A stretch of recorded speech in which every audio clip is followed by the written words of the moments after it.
that people rarely report to institutions, but they report to people they trust.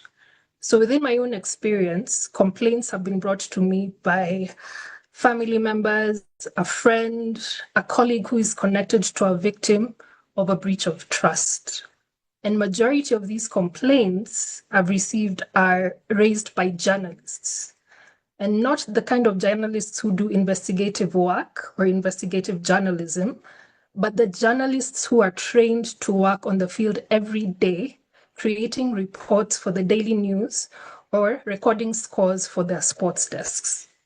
And why do people trust field journalists more than they trust officers within their own sports institutions? It's because of a system of fear and silence.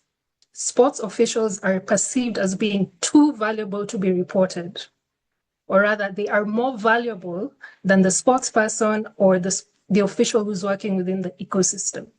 So sports people, athletes seek solace or sympathy from someone who is an insider without really being so much of an insider, but who is an outsider enough of their ecosystem where they can be trusted with the information and not suffer from retaliation.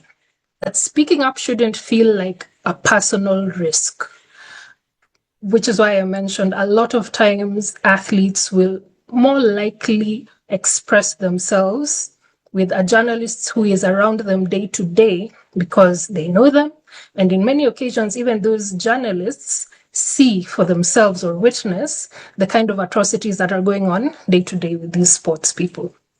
So they feel like perhaps these daily journalists are a safer space for me to explain myself rather than going through the system of safeguarding chaperones, officers, officials who have been given by the federations and who, by the way, some of are offenders, but who are still working within those federations.